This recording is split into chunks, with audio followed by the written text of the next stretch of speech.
بسم اللہ الرحمن الرحیم۔ السلام علیکم معزز ناظرین، دی نالج آف اسلام میں آپ کو خوش آمدید۔ پیارے دوستو، ویڈیو کو دیکھنے سے پہلے ہماری ویڈیو کو لائک، شیئر، چینل کو سبسکرائب اور بیل آئیکن کو پریس کر دے تاکہ ہمارا ہر نوٹیفیکیشن آپ تک پہنچ سکے۔ پیارے دوستو، ایک مرتبہ کا واقعہ ہے کہ کسی نے حضرت بلال حبشی رضی اللہ تعالیٰ عنہ سے پوچھا کہ آپ نے پہلی دفعہ حضور نبی کریم صلی اللہ علیہ وآلہ وسلم کو کیسے دیکھا؟ حضرت بلال رضی اللہ تعالیٰ عنہ فرماتے ہیں کہ ایک دفعہ کیا ہوا کہ مجھے سخت بخار نے آ لیا۔ سخت جاڑے کا موسم تھا اور انتہائی ٹھنڈ اور بخار نے مجھے کمزور کر کے رکھ دیا، لہٰذا میں نے لحاف اوڑھا اور لیٹ گیا۔ ادھر میرا مالک یہ دیکھنے آیا کہ میں جوں پیس رہا ہوں یا نہیں۔ وہ مجھے لحاف اوڑھ کے لیٹا دیکھ کے آگ بگولا ہو گیا۔ سزا کے طور پہ میری قمیض بھی اتروا دی اور مجھے کھلے صحن میں دروازے کے پاس بٹھا دیا کہ یہاں بیٹھ کے جو پیس۔ اب سخت سردی، اوپر سے بخار اور اتنی مشقت والا کام، میں روتا جاتا تھا اور جوں پیستا جاتا تھا۔ کچھ ہی دیر میں دروازے پہ دستک ہوئی۔ میں نے اندر آنے کی اجازت دی تو ایک نہایت ہی خوبصورت اور پر نور چہرے والا شخص اندر داخل ہوا اور پوچھا کہ نوجوان کیوں روتے ہو؟ جواب میں نے کہا کہ جاؤ اپنا کام کرو، تمہیں اس سے کیا، میں جس وجہ سے بھی روؤں۔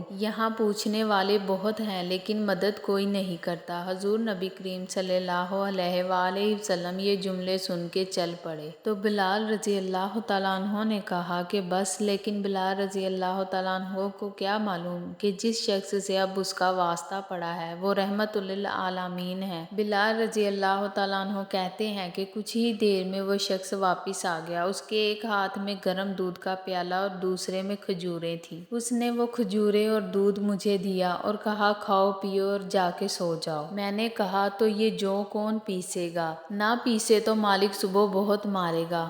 آپ صلی اللہ علیہ وآلہ وسلم نے فرمایا تم سو جاؤ، پیسے ہوئے مجھ سے لے لینا۔ بلال رضی اللہ تعالیٰ عنہ سو گئے اور حضور نبی کریم صلی اللہ علیہ وآلہ وسلم نے ساری رات ایک اجنبی حبشی غلام کے لیے چکی پیسی۔ صبح بلال رضی اللہ تعالیٰ عنہ کو پیسے ہوئے جوں دیے اور چلے گئے۔ دوسری رات پھر ایسا ہی ہوا، ساری رات چکی پیسی۔ ایسا 3 دن تک مسلسل کرتے رہے۔ حضور صلی اللہ علیہ وآلہ وسلم کے وصال کے بعد سیدنا بلال رضی اللہ تعالیٰ عنہ مدینہ کی گلیوں میں یہ کہتے پھرتے کہ لوگو، تم نے کہیں رسول مقبول صلی اللہ علیہ وآلہ وسلم کو دیکھا ہے تو مجھے بھی دکھا دو۔ پھر کہنے لگے کہ اب مدینے میں میرا رہنا دشوار ہے اور شام کے شہر حلب میں چلے گئے۔ تقریباً 6 ماہ بعد آپ صلی اللہ علیہ وآلہ وسلم کی خواب میں زیارت نصیب ہوئی تو آپ صلی اللہ علیہ وآلہ وسلم فرما رہے تھے، اے بلال، یہ کیا ہے؟ بے وفائی ہے، تو نے ہمیں ملنا چھوڑ دیا۔ خواب سے بیدار ہوتے ہی اونٹنی پر سوار ہو کر لبیک یا سیدی یا رسول اللہ کہتے ہوئے مدینہ منورہ کی طرف روانہ ہو گئے۔ جب مدینہ منورہ میں داخل ہوئے تو سب سے پہلے مسجد نبوی پہنچ کر حضرت بلال رضی اللہ تعالیٰ عنہ کی نگاہوں نے عالم و رفتگی میں آپ صلی اللہ علیہ وآلہ وسلم کو ڈھونڈنا شروع کیا، کبھی مسجد میں تلاش کرتے اور کبھی حجروں میں۔ جب کہیں نہ پایا تو آپ صلی اللہ علیہ وآلہ وسلم کی قبر انور پر سر رکھ کر رونا شروع کر دیا اور عرض کیا، یا رسول اللہ صلی اللہ علیہ وآلہ وسلم،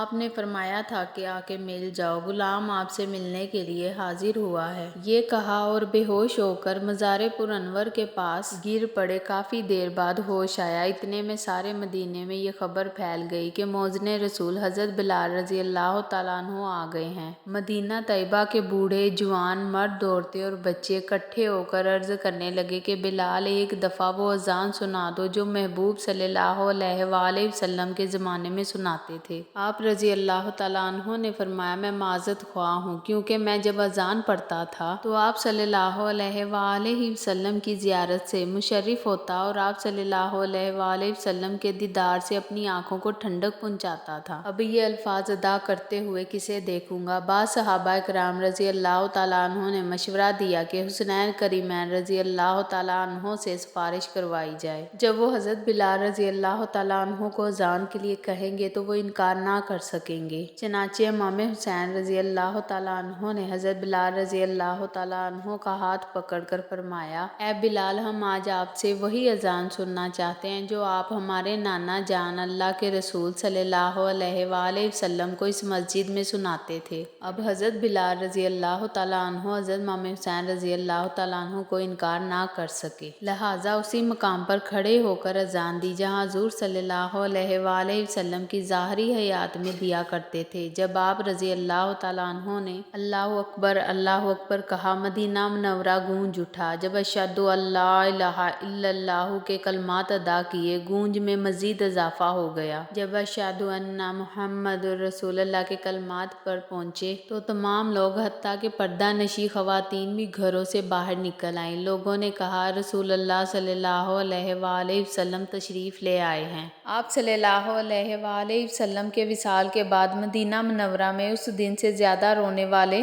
مرد و زن نہیں دیکھے گئے۔